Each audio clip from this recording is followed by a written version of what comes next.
Akizungumza baada ya uzinduzi wa sako ya madereva hao, mwenyekiti wao Isaac Alusula anahoji kuwa hatua hii itawasaidia kujiendeleza kando na biashara yao ya kila siku isiyo na mapato toshelezi. Leo tuktuk yetu Bungoma Tuktuk Sako. Na tuko na maono mingi sana hapa kwa ground. Sababu tunataka vijana wetu wakuwe empowered, hata hao wenyewe wamiliki tuktuk kupitia sako. So tumeanza mwanzo mpya huu na tunaomba watu wa invest kwa tuktuk zetu, madereva hao angalau wamiliki tuktuk zao. Na nimefurahia kwa sababu niko na wenzangu wenye wametoka Nairobi na sehemu mbalimbali. Tunaomba hata viongozi waingie watusaidie kwa hii sekta yetu ya tuktuk, ili wakati tutafanya harambee yetu mwezi wa 9 wakuje watuchangie, kwa sababu wakituchangia sisi wamechangia hao vijana wetu, na sisi tuko tuktuk ni zaidi ya 200.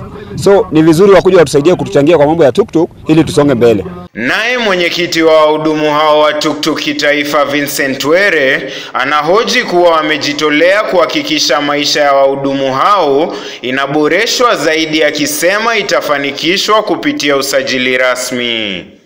Mnasikia masuala mengi ya empowerment ambayo yanaendelea kwa counties tofauti.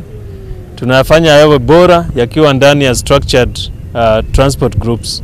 Kwa hivyo tukiweka vijana ndani ya sako, tunakuwa structured, tunaweza kuwa na uwezo wa kuwekeza pamoja, tunaweza kopeshana, na pia tunaweza kuwa na uwezo wa kupata partners wa kufanya kazi na sisi tukiwa kwa sako. Pia kufanya kazi pamoja na serikali kuu na serikali za counties inakuwa rahisi tukiwa ndani ya sako.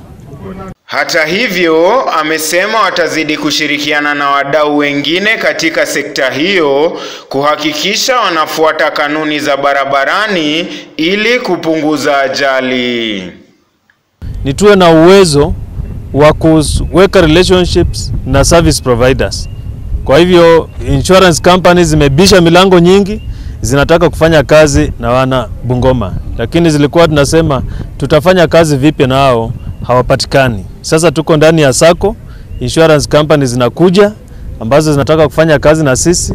Tuko na uhusiano wa karibu sana na National Transport and Safety Authority, NTSA. Na NTSA ndio mojawapo ya viungo vya serikali ambao kusukuma wana Bungoma wawe na sako. So NTSA inataka kuja ianze kuwafanyia training. Wakenya wengi wamekuwa wakishabikia usafiri wa tuktuk kwani ni nafuu. Baadhi wanadai tuktuk ni salama ikilinganishwa na pikipiki ambayo ina uwezo wa kupita kwenye njia nyembamba na hivyo kuepuka trafiki. Nikiripotia Dira ya Tandao, jina langu ni Emmanuel Barasa.